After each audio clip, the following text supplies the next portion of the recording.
the boat was designed in 1947, so obviously it was very early on that the yacht club decided that it would be a good boat for the lake, and I think it's a very good boat for the lake.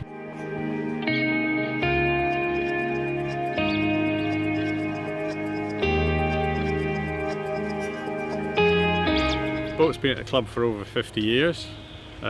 Originally sailed off moorings, and then we started dry sailing, as became the fashion.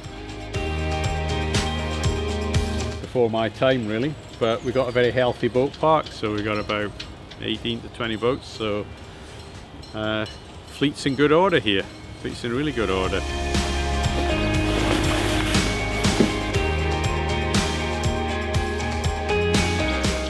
Three-time world champions, Steve Goacher and Phil Evans. Phil being a boat builder and Steve being a local sailmaker. Steve cuts us some really nice sails, which is great, and Phil fits out and repairs our boats for us. I had moved on. I was working at Lakeland Sailing Centre, and we again wanted to get involved in some classes of boats. We were building GPs and fireballs and things, and we wanted to maybe go into a Flying 15. So we bought a Morrison hull, and we fitted a wooden deck to it, and that's when I teamed up with Steve, because Steve was opening his loft at the time, and he wanted to get into various one design classes. So we decided to have a go. We were an ideal combination: little helm, big crew. So it worked out quite well. But one of the best things about the class is it doesn't matter whether you're 60 years old or you're 30 years old, you can still sail the boat competitive, and it doesn't matter whether you're 17 stone or 11 stone. Again, you can still sail the boat competitive. A lot of the other classes you have to be in a certain weight band or whatever, and if you're not that competitive all round. Whereas in the Flying 15, it doesn't really matter weight wise. We've never worried about weight in the boat, because when we started we were probably one of the heaviest crews, and now we're not. By a lot of the top crews are the same sort of weight, and if not more. So I don't think weight matters really, and age again. It's yes, you've got to sit out hard, but it doesn't need it all the time. And it's very infuriating when you see, no disrespect to some of the older Flying 15 sailors, you see them sitting up on the side deck and just yachting past you.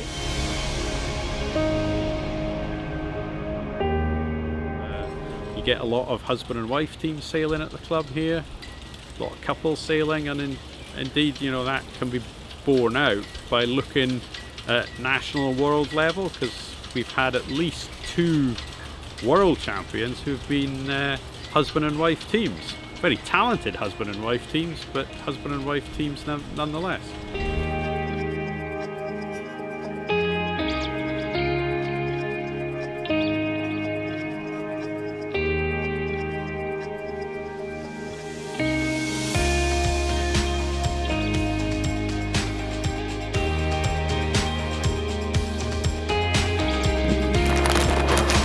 Well, I would never like to add up the number of hours that you do, because it wouldn't be worth doing it. But if I just it depends on the time of year obviously, but I reckon you take a couple of weeks to get it all sorted.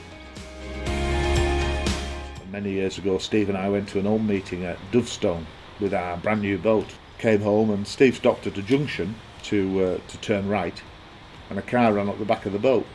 The boat was written off, and it had only done through 3 races in its whole life. When we rang Ovington's up to get a boat, we couldn't get one for about 2 months.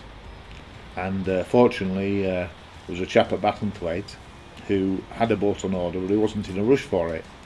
So he let us have his hull. We picked the boat up on the Wednesday morning, got it in the workshop. We worked a lot of hours and had it ready for sailing on Saturday morning. And we put the keel on the Saturday morning early. We got the boat outside and put the keel on. We put the filler in the keel bot holes, put the covers on and drove up to Bassenthwaite, and then rubbed it down when we got there. And it was quite amusing, because everybody thought, where have you got that boat from? Whose boat have you borrowed? And it was a brand new boat.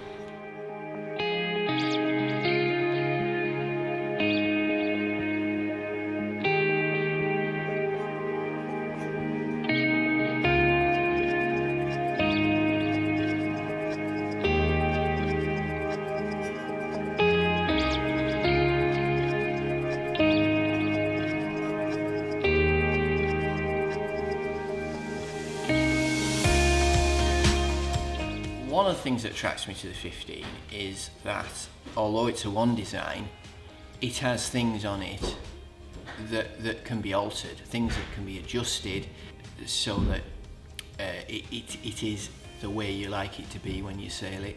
And the second thing I think is quite unique in the 15 is that although it's got the excitement of sailing a dinghy and being able to sail fast downwind and to plane and surf, it also rewards long-term thinking.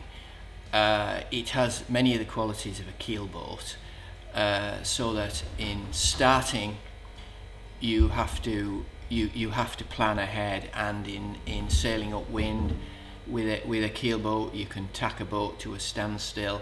So it often pays to think twice before you do anything, and that makes it quite a testing boat to sail, in that you often have to take long-term decisions and play the long game, whereas a dinghy you might be able to tack it, make a mistake, tack straight back, and you've lost nothing.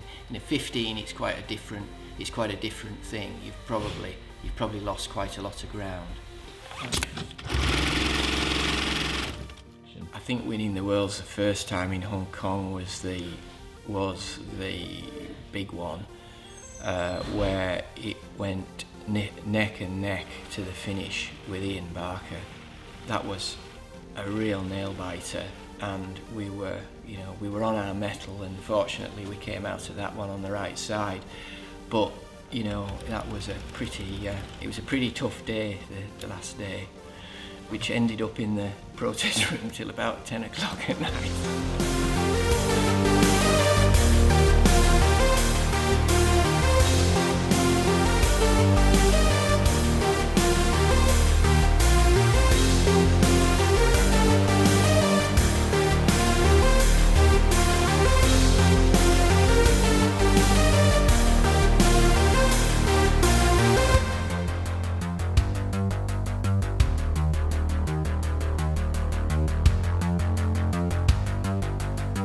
We've been world champions 3 times. 95 was in Hong Kong. 97 was in Cowes, and 99 in Esperance in Australia. National championships, probably about 10, 12, I'm not quite sure, to be honest. I really don't know. But yes, we've been fortunate, yeah.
Yeah, I can.